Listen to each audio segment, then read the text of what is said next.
की हेडलाइन थी नेहरू जिंदा है। जब नेहरू ने बनाया था अपना स्वदेशी ब्रांड, जब लोगों के लिए अपनी तनख्वाह तक बांट देते थे नेहरू।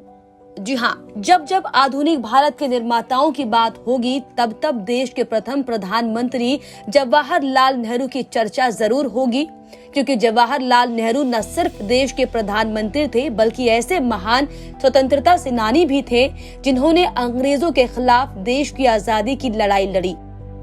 ये भी आपको बताएं कि पंडित जवाहरलाल नेहरू भारत के ऐसे पहले प्रधानमंत्री थे जिन्होंने करीब 17 साल तक देश की कमान संभाली थी।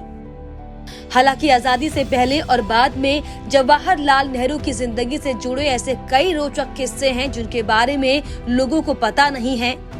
दरअसल हम बता रहे हैं उनकी लाइफ से जुड़े ऐसे ही 3 रोचक किस्सों के बारे में। किस्सा नंबर 1, जब नेहरू ने बना दिया था अपना स्वदेशी ब्रांड। 1951 की बात है, जब देश में पहले आम चुनाव होने थे।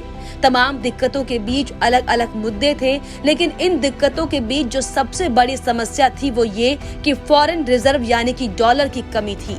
ऐसे में उस साल सरकार के पास एक रिपोर्ट आई कि भारतीय महिलाएं कॉस्मेटिक सामान खरीदने में सबसे ज्यादा खर्च करती हैं। ये सभी सामान विदेशों से आयात होते थे, जिसके लिए डॉलर खर्च करने पड़ते थे। ऐसे में तत्कालीन नेहरू सरकार ने फॉरेन कॉस्मेटिक के आयात पर बैन लगा दिया। नेहरू के पर्सनल सेक्रेटरी M.O. मथाई ने अपनी किताब माई डेज विद नेहरू में लिखा है कि सरकार के इस कदम से महिलाओं में काफी गुस्सा था और वो इस बैन को हटवाना चाहती थी, लेकिन नेहरू ऐसा नहीं कर सकते थे। ऐसे में उनके दिमाग में एक विचार आया कि क्यों ना भारत खुद अपना एक कॉस्मेटिक ब्रांड बना ले। इस पर उन्होंने अपने दोस्त और बिजनेसमैन JRD टाटा से कहा कि वो ऐसे स्वदेशी ब्यूटी प्रोडक्ट्स बनाए जो इंटरनेशनल ब्रांड्स को टक्कर दे सके। इसके बाद टाटा ने 1952 में मुंबई के पेडर रोड में लैक्मे कंपनी की शुरुआत की। धीरे धीरे ये company nail polish, lipstick, eyeliner जैसे प्रोडक्ट लॉन्च करने लगी। 1961 में लैक्मे कंपनी की कमान JRD टाटा की पत्नी नोएल ने संभाली और बाद में 1998 में इसे हिंदुस्तान लीवर ने खरीद लिया। किस्सा नंबर 2, लोगों की मदद में अपनी सैलरी तक बांट देते थे नेहरू। नेहरू के निजी सचिव रहे M.O. मथाई ने अपनी किताब माई डेज विद नेहरू में लिखा है कि जब नेहरू प्रधानमंत्री बन गए तो उनके पास हमेशा पैसों की किल्लत रहा करती थी। जितना जेब खर्च होता था वो भी वो किसी जरूरतमंद को दे देते थे। इससे तंग आकर मथाई ने उनकी जेब में पैसा रखना ही बंद कर दिया था। इस पर भी नेहरू ने लोगों की मदद करनी नहीं छोड़ी। कोई जरूरतमंद अगर सामने आ जाए तो वो किसी से भी और कैसे भी पैसे मांगकर उसकी मदद किया करते थे। मथाई ने इस पर अधिकारियों को निर्देश भी दिए थे कि अगर वो पैसे मांगे तो एक बार में 10 रुपए से ज्यादा ना देना। आखिर में मथाई ने एक उपाय निकाला और वो नेहरू की तनख्वाह का एक हिस्सा पहले से ही अलग रख लिया करते थे, ताकि कहीं ऐसा ना हो कि उनकी पूरी सैलरी लोगों की मदद करने में ही खर्च हो जाए।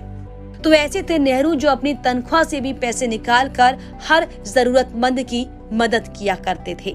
किस्सा नंबर 3, जब अखबारों की हेडलाइन थी नेहरू जिंदा है। 27 मई 1964 की सुबह 9 बजे जाने माने लेखक ख्वाजा अब्बास अहमद के फोन की घंटी बजी। अब्बास ने जब फोन उठाया तो उस पर दूसरी तरफ ब्लिट्ज मैगजीन के संपादक रूसी करंजिया थे।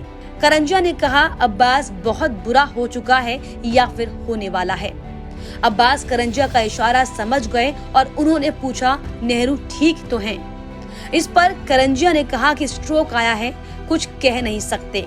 इसके बाद करंजिया ने फौरन अब्बास को अपने ऑफिस बुलाया और उन्हें नेहरू पर एक प्रोफाइल लिखने के लिए कहा गया, लेकिन अब्बास को काफी देर तक ये समझ नहीं आ रहा था कि आखिर वो उसका टाइटल क्या रखें। कुछ देर बाद उन्होंने एक शब्द लिखा, नेहरू। फिर थोड़ी देर बाद लिखा, लिव्स।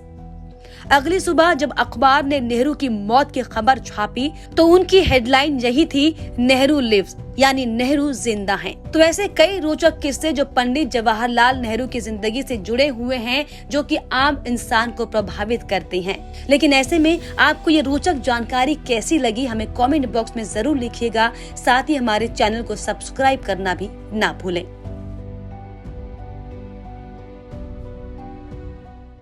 आप देख रहे हैं सौगंध टीवी, सौगंध वतन की।